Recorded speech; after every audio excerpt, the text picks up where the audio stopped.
Hello everyone and welcome to Strokes of Brush. I'm Shreya and I will be taking you through my Varanasi Ghat watercolor painting. As with any other kind of painting, I'm beginning by laying out a sketch in graphite to have a layout as to what needs to go where in the painting. I'm using my Staedtler pencils in different grades. This is the first time that I'm making a landscape that involves this many buildings, which is why I'm trying to be thorough with the layout. I go over the layout in different grades of pencils that also usually mark my confidence in the artwork. I start with a rough 3 by 3 grid that allows me to put my artwork into a better perspective. Then I slowly start building up on the details. After that is done, I go over the major landmarks in the painting with a darker lead to ensure that I can see them once I have removed the excess graphite using a kneadable eraser. Next, I begin with the painting layer. I have this rule in painting that I start with the thing that is the furthest from me. In this, and I guess in every other landscape, it means the sky. So, not some lavish sunset this time, I'm just using a wash of cobalt blue to make a nice gradient in the sky. Next, I move on to blocking the basic colors in the painting. Once that is done, I paint over the dried paint and start marking out the basic shapes in the buildings that I can see in my reference. Then comes the fun part. I begin with the detailing, one building at a time using several techniques such as wet on dry technique, the wet on wet technique, and glazing.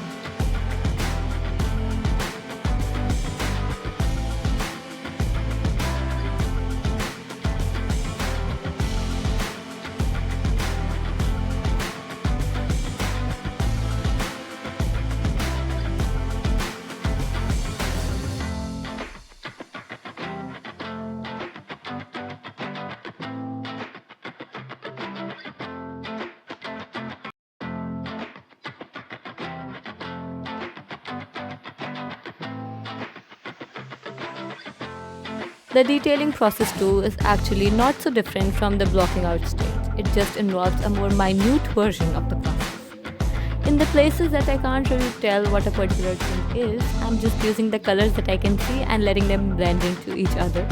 This painting took a lot of my time, and I guess I picked up on a lot of things while I was working on this piece.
the boats and the people are also included in the painting in the same way.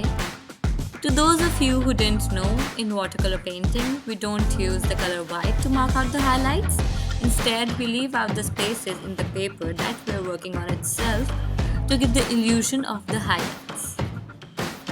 In case you were wondering what paper I'm using, it's the Brushstroke Artist's watercolor paper that is 25% cotton and 300 GSM.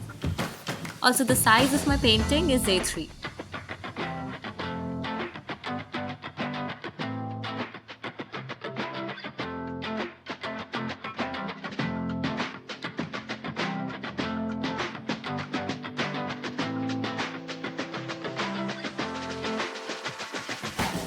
I'm also using the Camel Artist's watercolor set.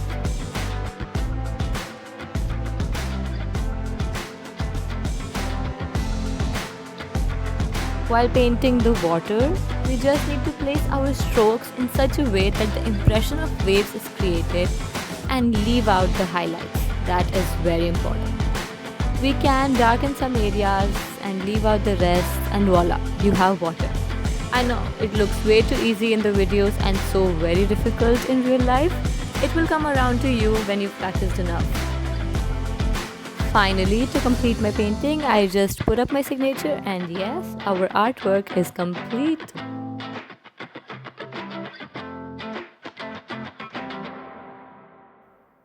Thank you so much for watching. Do like, comment, share and subscribe for more videos.